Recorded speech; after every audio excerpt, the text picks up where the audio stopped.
রাজ্য সরকারের উদ্যোগে মন্দিরনগরী উদয়পুরে শুরু হয়েছে মহাদেব দিঘির সৌন্দর্যায়নের কাজ। শনিবার এই কাজগুলো পরিদর্শন করে সঠিক সময়ে নির্মাণ কাজ সমাপ্ত করার নির্দেশ দিলেন রাজ্যের অর্থমন্ত্রী প্রণজিৎ সিংহ রায়। বর্তমান সরকারের সদিচ্ছায় বিভিন্ন প্রকল্পের মাধ্যমে মন্দির নগরী উদয়পুরে সৌন্দর্যায়নের কাজ অব্যাহত রয়েছে। জগন্নাথ দিঘির সৌন্দর্যায়নের পর দ্বিতীয় ধাপে শুরু হয়েছে উদয়পুরের মহাদেব দিঘির সৌন্দর্যায়নের কাজ। শনিবার এই নির্মাণ কাজটি পরিদর্শন করেন রাজ্য সরকারের অর্থমন্ত্রী প্রণজিৎ সিংহ রায়।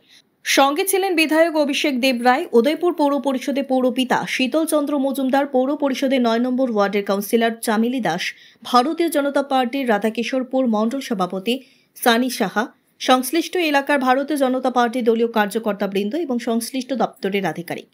দিঘির পার বাঁধানো ও সৌন্দর্যায়নের অগ্রগতি পর্যালোচনা করে সংশ্লিষ্ট আধিকারিকদের গুণগত মান বজায় রেখে নির্ধারিত সময়ের মধ্যে কাজ শেষ করার নির্দেশ প্রদান করেন অর্থমন্ত্রী।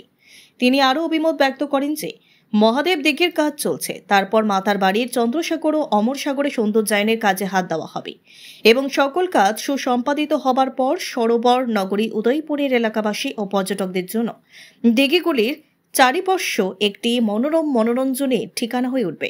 পরিকল্পনা শুরু হয়েছে আরো 5 বছর আগের থেকে এবং মাতা ত্রিপুরেশ্বরীর পূর্ণভূমি, পূর্ণ রাজধানী রাজন্য আমলের সাংস্কৃতিক শহর, ঐতিহাসিক বিভিন্ন দিক দিয়ে এই জায়গা প্রসিদ্ধ এবং রাজস্বী থেকে আমাদের থেকে শুরু করে এটা এমন একটা শহর যার সঙ্গে রবীন্দ্রনাথের স্মৃতি জড়িত।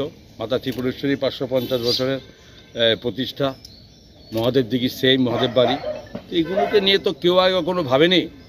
আমাদের ভারতীয় জনতা পার্টির সরকার, যেহেতু দেশের প্রধানমন্ত্রীর লক্ষ্যই যে সব উত্তর পূর্বাঞ্চলকে সাজাও, ট্যুরিজম হাব বানাও, তো এই ক্ষেত্রে আমরা সেই পরিকল্পনায় চলছে, শুরু হয়েছে কাজ।